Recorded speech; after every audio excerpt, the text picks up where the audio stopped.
Questions? Scott, did you give any consideration to pulling the goaltender?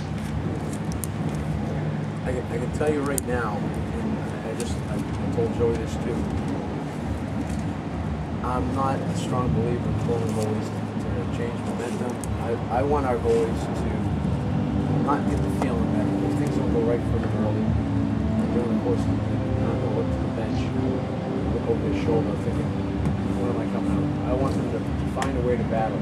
This is, for Joey, it's a great opportunity for him to realize that whatever the situation is, if the opposition scores 2 goals early or they're bad goals, he's going to be able to say to himself, you know what, the coach is going to do it. He's going to find a way to battle through it. You ask any of the goalies that have played for him, it's been the same thing.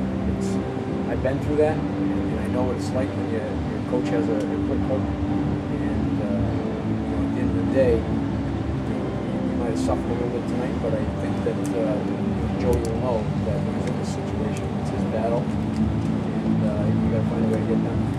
But in the first 4 goals, did you feel he was struggling at that point, and he had trouble catching? Yeah, no, there's no question. He was not. I mean, it's 1-0 after the first period, and certainly that wasn't the time to make that decision. But saying that, yeah, he didn't handle the puck clearly, but it's still going to be a mindset. You can't let up. You have to find a way to fight through it. Obviously, in the circumstances, though, there's a question about Rick's readiness to go in. I mean, was that a factor? Well, there's also the other thing that you haven't made mention of is the fact that we can play very game. So, I think sometimes coaches let the team off the hook when they look for an answer and won't be holding it. Hopefully our team understands that, you know what, you can't just point the finger at the goaltender. Was there any merit to, or any thought to playing Rick to then just get him in a period? I know you wouldn't want to put him in between periods. Was that the start of the period? No, I didn't feel like we were in some, other than that penalty kill, we tried to get a win. You went 3 for 12, 2 scored from behind the goal line, and one was a 5-on-3 that I thought we did an outstanding job on the 5-on-3. 12, and probably feel pretty good when we powerfully scored 3 goals, but I thought that was probably the only bright spot where our game was. We probably generated more chances on the penalty kill than we did 5-on-5. How disappointing was the effort? What's that? How disappointing was? Well, the biggest part, I told the guys, for us to be effective, we have to work as a unit of 5. Too many times our offense is on the forecheck was just about the forwards. Getting in on the forecheck, not getting above the puck, not having the urgency to play above the puck, not finishing hits. And, it doesn't all fall on their lap either. I felt our defense could have done a better job of moving the puck. I thought our defense could have done a better job of shooting the puck. And so it was I don't think there were too many bright spots other than the guys that killed the penalties. And for the most part, did a pretty good job. Was it a case of the players not following the system? Oh, we weren't even close to on the work forecheck. We weren't very good in the neutral zone. We didn't even change very effectively. We didn't step on the ice and get the spots. We just kind of try to figure it out.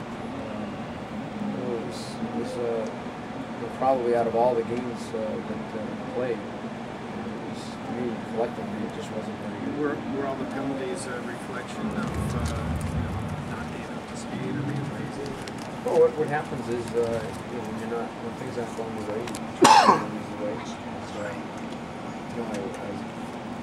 It's like I tell the guys, if it's a 1-on-3 in the neutral zone and they put a stick on the body, it's not going to disrupt the play. The guy's still going to be able to carry the puck, and then it comes down to the referee to make the call, and they made the calls to me. And at the end of the day, if you take the stick off the ice, chances are you stop skating, planting your feet, and trying to disrupt the play by having the puck get knocked off the stick. Like I say, it's not going to save the goal.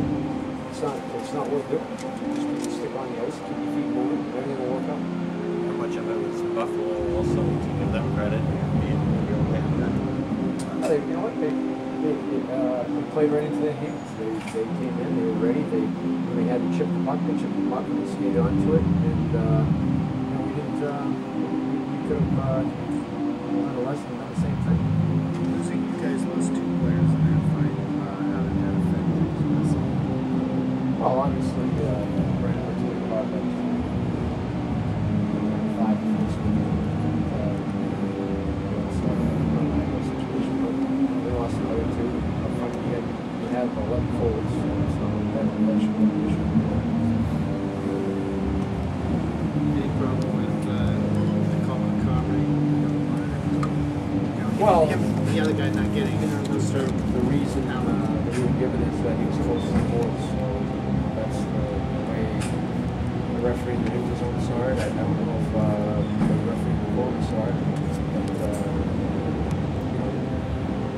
from our side, we thought it was from behind. But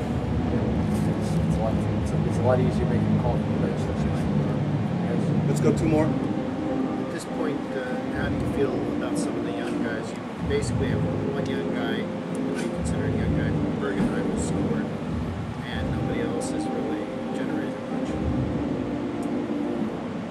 I mean, it's early.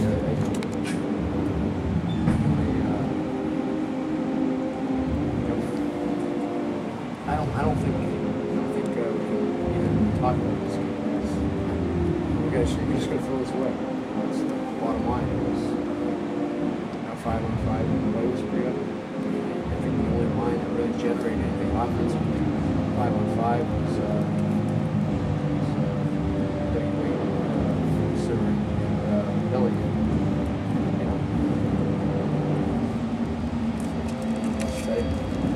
Coach, news broke during the game that Alexei Sharpanov, Rangers draft pick from last year, passed away at the end of his game.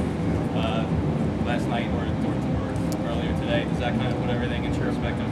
Just life in general, that kind of thing? Well, obviously, it's sure we don't expect a 4-year-old hockey player to have this happen.